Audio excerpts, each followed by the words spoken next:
Saudara-saudara, kalian pasti sering dengar orang bilang bahwa suami adalah satu-satunya imam di dalam rumah tangga. Siapa yang bilang suami satu-satunya imam di rumah tangga? Klasik kan tuh pikiran kita. Suami imam, istri alasannya kayak begitu. Lah, imamnya nggak bikin apa-apa kok. Saudara-saudara nggak bisa menyalahkan orang lain loh. Pertumbuhan kerohanian saudara-saudara dan saudara-saudara menghidupi panggilan Tuhan dalam hidupmu. Enggak tergantung suami, istri, anak, orang tua, kakak, saudara-saudara loh. Karena saat ini Yesus Kristus masuk di dalam saudara-saudara. Yang empunya surga, raja segala raja, diam di dalammu. Suamimu belum mau kenal Tuhan, suamimu belum berfungsi. Tapi kalau saudara-saudara dan saya tahu siapa engkau adalah imam di dalam Kristus. Karena sang imam besar ada di dalam kita. Maka keterbatasan keluargamu, keterbatasan pasanganmu, keterbatasan orang tuamu, keterbatasan finansialmu tidak bisa menghalangi kuasa Tuhan yang tidak terbatas bekerja di kehidupanmu.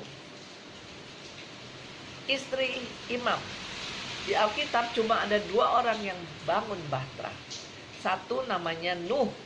Orang yang kedua membangun bahtera namanya Yokebed. Di Keluaran pasal 2. Yokebed adalah ibunya Musa.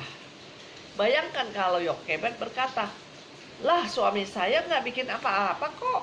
Semua salah suami saya. No, Yokebed mengambil alih. Kamu jangan anggap remeh peranmu sebagai ibu loh. Jangan anggap remeh peranmu sebagai seorang istri loh.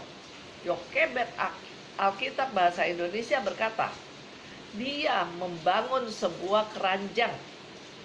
Di bahasa Ibraninya bukan keranjang, tapi bahtera.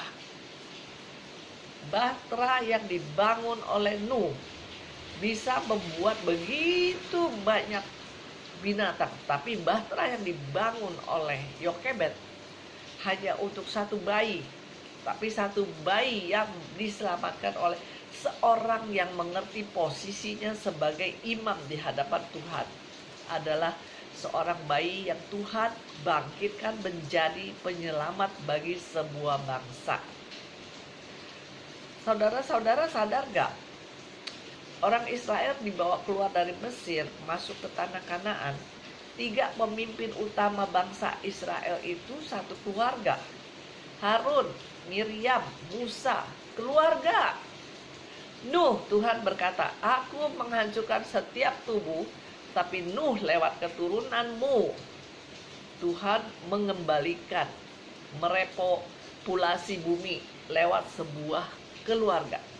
Lihat bagaimana pentingnya keluarga itu.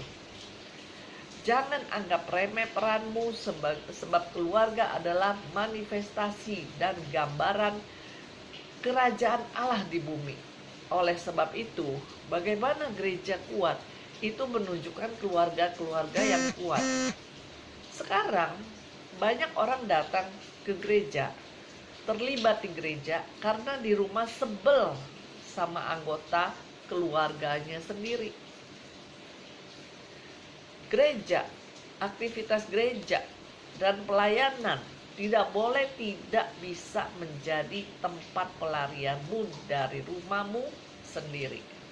Kalau kamu dan keluargamu berantakan di rumah, kamu akan bikin kacau gerejamu. Gereja yang kuat memproduksi keluarga yang kuat. Keluarga-keluarga yang kuat membangun sebuah gereja yang kuat.